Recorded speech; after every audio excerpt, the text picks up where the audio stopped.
ओम श्री हनुमते नमः। आप सभी का हमारे YouTube चैनल पर हार्दिक स्वागत है। आज मंगलवार को सुने पंचमुखी हनुमान जी की कथा, महत्व और पूजा विधि। पंचमुखी हनुमान जी के पांचों मुख पांच अलग अलग दिशाओं की तरफ हैं एवं इनके अलग अलग महत्व बताए गए हैं। मंगलवार का दिन पवन पुत्र हनुमान जी के लिए समर्पित होता है। इस दिन इनकी पूजा करने से भक्तों के सभी संकट दूर होते हैं एवं भक्तों पर आने वाले किसी भी प्रकार के कष्ट का निवारण कर देते हैं। इसी कारण हनुमान जी को संकट मोचन कहा जाता है। हनुमान जी की उपासना से सुख, शांति, आरोग्य एवं लाभ की प्राप्ति होती है एवं नकारात्मक शक्तियां भी हनुमान जी के भक्तों को परेशान नहीं करती। वैसे तो बजरंगबली स्वयं भगवान श्री राम के अनन्य भक्त हैं और सदैव उनके नाम का स्मरण करते रहते हैं, लेकिन एक बार रावण से युद्ध के समय भगवान श्री राम के भी संकट में पड़ जाने पर हनुमान जी ने पंचमुखी अवतार लेकर उन्हें भी संकट से उबारा था। आइए जानते हैं हनुमान जी के पंचमुखी अवतार की कथा।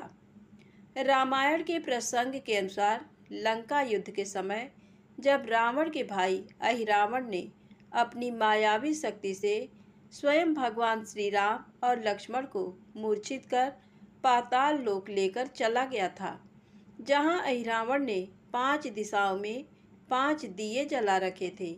उसे देवी का वरदान था कि जब तक कोई इन 5 दीपक को एक साथ नहीं बुझाएगा, अहिरावण का वध नहीं होगा। अहिरावण की इसी माया को समाप्त करने के लिए हनुमान जी ने 5 दिशाओं में मुख किए, पंचमुखी हनुमान का अवतार लिया और 5 दीपकों को एक साथ बुझाकर अहिरावण का वध किया और भगवान राम और लक्ष्मण उसके बंधन से मुक्त हुए। पंचमुखी हनुमान जी के 5 मुख 5 अलग अलग दिशाओं की तरफ हैं एवं इनके अलग अलग महत्व बताए गए हैं। बानर मुख, ये मुख पूर्व दिशा में है एवं दुश्मनों पर विजय प्रदान करता है। दूसरा है गरुड़ मुख, ये मुख पश्चिम दिशा में है तथा जीवन की रुकावटों और परेशानियों का नाश करता है। तीसरा है वाराह मुख, ये मुख उत्तर दिशा में है तथा लंबी उम्र, प्रसिद्धि और शक्तिदायक है। चौथा है नृसिंह मुख, ये दक्षिण दिशा में है। ये डर, तनाव व कठिनाइयों को दूर करता है। पांचवा है अश्वमुख, ये मुख आकाश की दिशा में है एवं समस्त मनोकामनाओं की पूर्ति करता है। पंचमुखी हनुमान जी की प्रतिमा या चित्र को सदैव दक्षिण दिशा में लगाना चाहिए। मंगलवार और शनिवार बजरंगबली की पूजा का विशेष दिन होता है। इस दिन लाल रंग के फूल, सिंदूर और चमेली का तेल अर्पित करने का विशेष महत्व है। इसके साथ गुड़ व चने का भोग लगाना चाहिए। इस दिन सुंदरकांड या हनुमान चालीसा का पाठ करना बहुत फलदायी है। इसके अतिरिक्त घर के दक्षिण पश्चिम कोने में पंचमुखी हनुमान का चित्र लगाने से ये सभी तरह के वास्तु दोष मिट जाते हैं। भवन के मुख्य द्वार पर पंचमुखी हनुमान जी की प्रतिमा लगाने से बुरी आत्माएं प्रवेश नहीं करती। आइए सुने हनुमान जी के पुत्र मकर ध्वज की कहानी। जब हनुमान भगवान श्री राम की आज्ञानुसार माता सीता की खोज में लंका पहुँचे, तब वहां माता सीता से भेंट के बाद उन्हें रावण के दरबार में प्रस्तुत किया गया। वहां रावण ने हनुमान की पूंछ में आग लगा दी। पूंछ में आग लगने के पश्चात हनुमान ने अपनी शक्ति से लंका नगरी में चारों ओर आग लगा दी, जिसमें लंका के सभी सुरक्षा परकोटे, शस्त्र भंडार, भवन इत्यादि जलकर भस्म हो गए। लंका नगरी में आग लगाने के पश्चात भगवान हनुमान अपनी पूंछ की आग को बुझाने के लिए वहीं पास के समुद्र में कूद गए। तथा पूंछ की आग बुझाई। उस समय हनुमान जी का शरीर बहुत थक चुका था, वह पसीने से लथपथ था। तभी उनके शरीर की तेज से एक पसीने की बूंद निकली जो समुद्र में गिरी। उसी समय एक मछली जो समुद्र में तैर रही थी, उसने आहार समझकर वह पसीने से निकली बूंद ग्रहण कर ली। इसी बूंद से वह गर्भवती हो गई तथा तैरती हुई पाताल लोक जा पहुंची। जब वह मछली पाताल लोक पहुंची तो वहां अहिरावण के द्वारा पकड़ ली गई। जब उसका पेट काटा गया तब उसमें से एक शिशु निकला। उसके मछली के पेट से निकलने के कारण उसका नाम मकर ध्वज पड़ा। मकर ध्वज का शरीर आधा बानर का तथा आधा मछली का था। जब अहिरावण राम रावण युद्ध के समय श्री राम तथा लक्ष्मण को बंदी बनाकर पाताल लोक ले गया, तब हनुमान उन्हें छुड़ाने वहां पहुंचे। मकर ध्वज को पाताल लोक का प्रहरी बनाया गया था। हनुमान के वहां पहुंचने पर उसने उन्हें अंदर जाने से रोका। तब उन दोनों के बीच भीषण युद्ध हुआ, जिसमें अंततः हनुमान जी विजयी हुए। हनुमान मकर ध्वज की काया को देखकर अचंभित थे तथा उससे उसका परिचय पूछा। तब मकर ध्वज ने उन्हें अपने जन्म की कथा बताई तथा स्वयं को हनुमान जी का पुत्र बताया। हनुमान ये बात सुनकर आश्चर्यचकित हो गए तथा अपने ध्यान से सभी बातों का पता लगा लिया।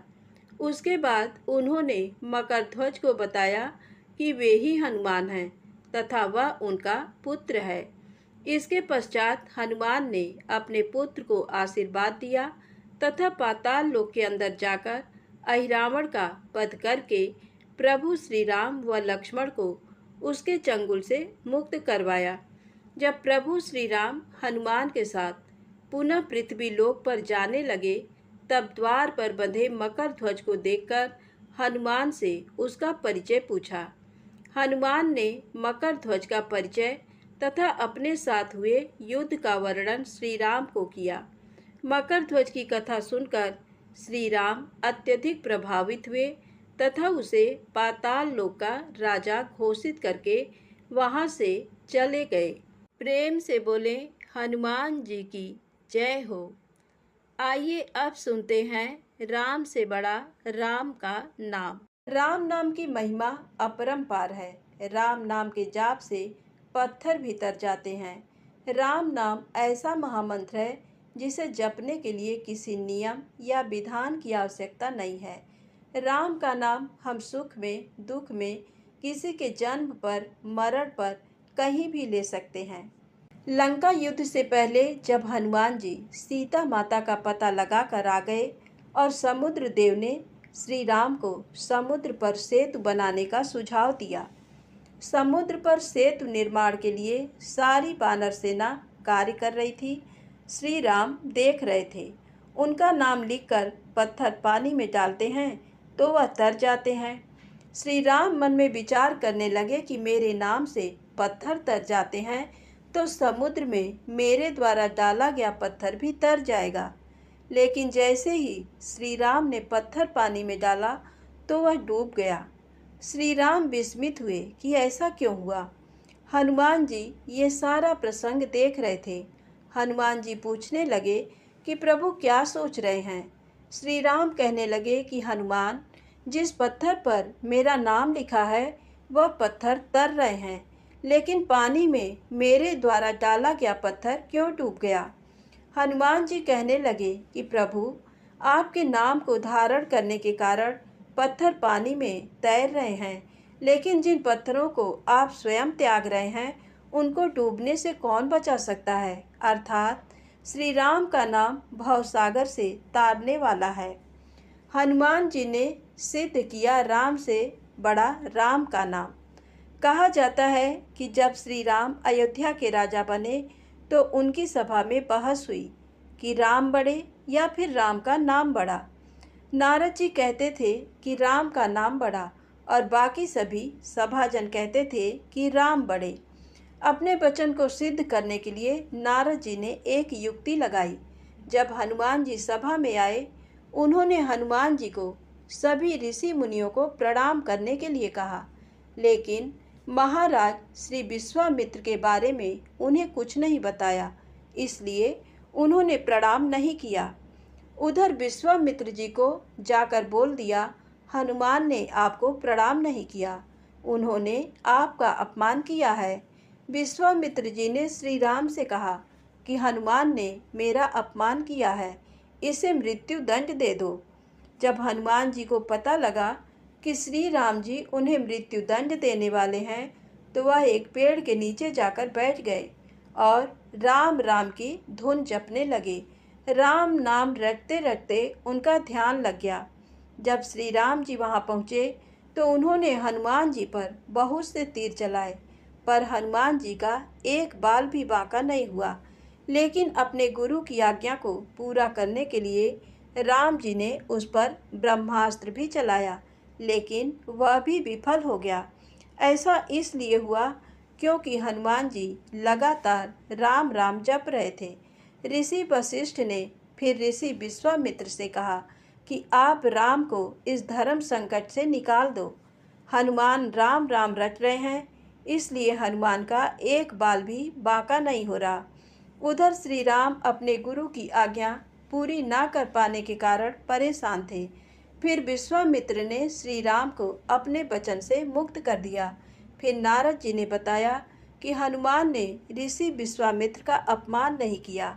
मैंने जानबूझकर उन्हें ऋषि विश्वामित्र के बारे में बताया ही नहीं था, क्योंकि मैं सिद्ध करना चाहता था कि राम से बड़ा राम का नाम है। सियावर रामचंद्र की जय, पवन सुत हनुमान की जय। अब आइए सुने मनोकामना पूर्ण करने वाली, धन समृद्धि प्रदान करने वाली भाग्य और लक्ष्मी की कहानी।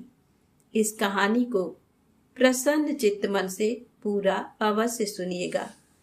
प्रेम से बोले, लक्ष्मी माता की जय हो। एक शहर में एक गरीब बूढ़ा ब्राह्मण अपनी पत्नी व सोमदत्त नाम के पुत्र के साथ रहता था। सोमदत्त प्रतिदिन राजा की लड़की को कथा सुनाने जाया करता था। वहां से दक्षिणा में जो मिलता उसमें ही वह अपने परिवार का पालन करता था। एक बार भाग्य और लक्ष्मी एक दूसरे से अपने आप को बड़ा बताने लगे। आपस में कोई निर्णय न होने पर दोनों ब्रह्मा जी के पास गए। ब्रह्मा जी ने खुद बुरा न बनते हुए कहा, मेरे पास इसका उत्तर नहीं है, चलो मैं भी तुम्हारे साथ विष्णु जी के पास चलता हूँ। तीनों ने विष्णु जी के पास पहुंचकर भाग्य और लक्ष्मी में कौन बड़ा है ये प्रश्न किया। विष्णु जी ने भी ब्रह्मा जी की तरह बुरा न बनते हुए उत्तर न देकर उन्हें अपने साथ लेकर शिव जी के पास पहुंचकर ये प्रश्न पूछा। शिव जी ने भी कोई उत्तर न देकर कहा कि चलो पृथ्वी पर चलकर इस प्रश्न का उत्तर मालूम करते हैं। पांचों देवी देवता ने साधु का वेश धारण कर पृथ्वी पर उस ब्राह्मण के घर पहुंच अलग जगाई और कहा कि हम रात्रि में भी आपके घर पर ही विश्राम करेंगे। इस पर ब्राह्मण पुत्र सोमदत्त ने अतिथि देवो भव ऐसा विचार कर कहा, महाराज, मेरे घर में दक्षिणा में मिले दाल भात आदि से हम तीनों के भोजन की पूर्ति होती है, अतः मैं एक समय के भोजन की व्यवस्था कर सकता हूँ। साधुओं ने उसे एक बर्तन देकर कहा कि वह दाल भात इस बर्तन में बनाए तो हम सब का दोनों समय का भोजन बन जाया करेगा। इस प्रकार उस बर्तन में बने भोजन से दोनों समय के भोजन की पूर्ति हो गई।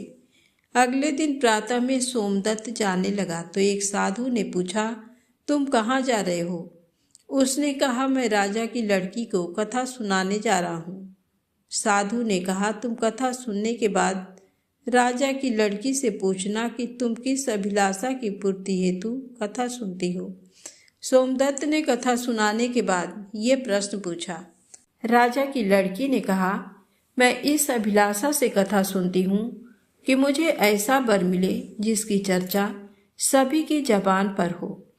उसके माथे पर चांद और सूरज की रोशनी हो तथा वह भाग्य का ऐसा धनी हो कि उसके कदमों में लक्ष्मी थिरकती हुई हो तथा ऐसी बारात हो जैसी किसी ने अब तक देखी ना हो। वापस आकर उसने साधुओं को लड़की के उत्तर से अवगत करा दिया। अगले दिन प्रातःकाल में जब वह कथा सुनाने के लिए जाने लगा तो साधुओं ने कहा कि बच्चा, आज फिर वही प्रश्न करना। वह फिर तुम्हें कल वाली बातें बताए तो तुम तुरंत ये कह देना कि जैसा पति तुम्हें चाहिए वैसा केवल मैं ही हूँ। ये कहकर भाग आना। सोमदत्त ने कहा, हे साधु महाराज, कहाँ एक मैं गरीब ब्राह्मण जिसका घर उसकी दी हुई दक्षिणा पर चलता है, और कहाँ वह एक राजा की पुत्री। राजा मुझे और मेरे परिवार को मृत्यु दंड देकर मौत के घाट उतार देगा, अतः मैं ऐसा नहीं करूँगा। साधुओं ने कहा कि ठीक है, हम तुम्हें परिवार सहित अभी अपने श्राप से भस्म किए देते हैं। सोमदत्त पहले से ही उनके चमत्कार से डरा हुआ था। उसने सोचा कि राजा तो बाद में मृत्यु दंड देगा, ये अभी अपने श्राप से भस्म कर देंगे। अतः साधुओं को आश्वासन देकर कथा सुनाने चला गया। कथा सुनाने के बाद सोमदत्त ने कहा कि कल वाले प्रश्न के अनुसार जैसा वर तुम्हें चाहिए वैसा वर मैं ही हूँ। ऐसा कहकर वह वहां से भाग आया। राजा की पुत्री को एकदम बहुत आघात पहुंचा। उसने दासी के द्वारा अपने पिताजी को बुलाकर सब बातें बताईं। राजा ने आश्वासन दिया कि उस उदंड ब्राह्मण को इसकी सजा मिलेगी। राजा ने तुरंत अपने मंत्रियों से विचार विमर्श किया। एक वरिष्ठ मंत्री ने कहा कि उसने अपराध तो फांसी दिए जाने वाला किया है। एक वरिष्ठ मंत्री ने कहा कि उसने अपराध तो फांसी दिए जाने वाला किया है, परंतु वह एक ब्राह्मण है। उसे फांसी देने पर एक ब्रह्म हत्या का पाप लगेगा। राजा ने तुरंत अपने मंत्रियों से विचार विमर्श किया। एक वरिष्ठ मंत्री ने कहा कि उसने अपराध तो फांसी दिए जाने वाला किया है, परंतु वह एक ब्राह्मण है। उसे फांसी देने पर एक ब्रह्म हत्या का पाप लगेगा। कुछ ऐसा किया जाए कि वह दंडित भी हो और ब्रह्म हत्या का पाप भी न लगे। काफी विचार विमर्श के बाद तय हुआ कि शादी का निमंत्रण पत्र कुछ शर्तों के साथ भिजवाया जाए। राजा ने शर्तों वाला निमंत्रण पत्र लिखवाकर हलकारे के हाथ सोमदत्त के पिताजी के पास भेज दिया। उधर सोमदत्त ने घर पहुंचकर साधुओं को बताया कि आपके कहे अनुसार कहने पर राजकन्या बहुत क्रोधित हो गई थी। अब शीघ्र ही फांसी का संदेश पहुंचने वाला है। कुछ समय के बाद हलकारा निमंत्रण पत्र लेकर पहुंच गया। साधुओं ने हलकारे को सम्मान सहित बिठाकर सोमदत्त को निमंत्रण पत्र पढ़कर सुनाने के लिए कहा। पत्र इस प्रकार था, हे ब्राह्मण पुत्र, हमें तुम्हारा शादी का प्रस्ताव मंजूर है, परंतु साथ साथ हमारी कुछ शर्तें भी हैं। तुम्हारे द्वारा सभी शर्तें पूरी करने पर हम अपनी लड़की की शादी तुम्हारे साथ कर देंगे। शर्तें पूरी ना होने पर तुम्हें परिवार सहित फांसी दे दी जाएगी। शर्तें इस प्रकार है, पहला, बारातियों के ठहरने वाले सभी बारात घर तथा बनाए गए सभी तंबू भरे हुए होने चाहिए। कोई भी तंबू खाली नहीं रहना चाहिए। नंबर 2, बारातियों के आतिथ्य सत्कार में बनाई गई सभी खाद्य सामग्री प्रयोग होनी चाहिए। नंबर 3, ऐसी अद्भुत बारात आनी चाहिए जिसकी चर्चा हर व्यक्ति की जुबान पर हो। नंबर 4, बारात आने पर यदि कोई भी शर्त अधूरी होगी तो बारात में आने वाले सभी बारातियों को भी फांसी दे दी जाएगी। पत्र पढ़कर सोमदत्त डर से कांपने लगा। साधुओं ने कहा, तुम डरो नहीं। हलकारे को भोजन खिलाकर पत्र का उत्तर देकर विदा करो और पत्र में लिखो कि आप शादी की तैयारी करें। हम फला दिन बारात लेकर आ रहे हैं। हलकारे को भोजन में दाल भात परोसा गया। हलकारे की थाली में वह 36 प्रकार का भोजन बन गया। विदाई में साधुओं ने उसे मुट्ठी भर धूनी की राख व पत्र देकर विदा किया। बाहर आकर हलकारे ने देखा कि वह राख नहीं बल्कि हीरे मोती हैं। वह बहुत खुश हुआ। राजा ने सकारात्मक उत्तर प्राप्त होने पर विचार किया कि वह गरीब ब्राह्मण किसके भरोसे ऐसा कर रहा है। क्या कोई दुश्मन राजा उसका साथ दे रहा है? यही सोचकर राजा ने शहर के तमाम बारात घर सजवा दिए और अनेकों तंबू लगवा दिए। राजा को विश्वास था कि अधिक आदमी न आने के कारण वह शर्त हार जाएगा। सोमदत्त अपनी बारात में चलने के लिए जिसे भी कहता वही उसे ये कहकर मना कर देता कि तुम्हारा तो अंतिम समय आ गया है, हम बारात में तुम्हारे साथ मरने के लिए क्यों जाएं? ऐसी बातें सुनकर वह बहुत परेशान था। शादी वाले दिन सोमदत्त को परेशान देखकर साधुओं ने कहा, बच्चा, आज तुम्हारी शादी है और तुम परेशान हो रहे हो। तैयार होकर हमारे साथ चलो। तुम किसी बात की चिंता मत करो, हम तुम्हारे साथ हैं। सोमदत्त ने भाग्य में जो लिखा है वही होगा, यही सोचकर तैयार होकर साधुओं के साथ चल दिया। भगवान शिव जी ने इस बारात में चलने के लिए सभी देवताओं को मनुष्य रूप में आमंत्रित किया हुआ था तथा भूत प्रेत व अपने सभी गणों को भी शादी में बुला लिया, जिसके कारण सभी बारात घर व लगवाए गए सभी तंबू भर गए। इसके बाद भी कुछ बाराती बिना तंबू के रह गए। राजा के पास सूचना भिजवाई गई कि बारातियों के ठहरने का और प्रबंध कराया जाए। सूचना मिलने पर राजा ने विचार किया कि कहाँ से इतने बाराती आ गए हैं, चलकर देखना चाहिए। राजा तुरंत वहां पहुंचे। राजा को आया देखकर शिव जी ने शुक्र व शनि जी को बच्चे के रूप में बनाकर भूख के कारण रुला दिया। राजा ने 2 बच्चों को रोते देखकर पूछा कि ये बच्चे क्यों रो रहे हैं। साधु बने शिव जी ने कहा, इन्हें भूख लगी है। राजा ने उन बच्चों को खाना खिलाने के लिए भेज दिया। कुछ समय के बाद राजा के कर्मचारियों ने आकर बताया कि महाराज, वे दोनों बच्चे तो सारा का सारा भोजन खा गए हैं और फिर भी भूख भूख चिल्ला रहे हैं। ऐसा सुनकर राजा बहुत परेशान हुए। उन्होंने अपना घमंड त्याग कर साधुओं के सामने नतमस्तक होकर कहा, महाराज, अब मेरी लाज आपके हाथ में है। साधुओं ने कहा कि कोई बात नहीं, सब कुछ ठीक हो जाएगा। तुम घर जाकर बारात की अगवानी की तैयारी करो। राजा ने शहर को बहुत ही सुंदर ढंग से सजवाया। जगह जगह झालरों से पूरा शहर एक दुल्हन की तरह से सजाया गया। सोमदत्त भी शादी की पोशाक में एक राजकुमार की तरह बहुत सुंदर दिखाई दे रहा था।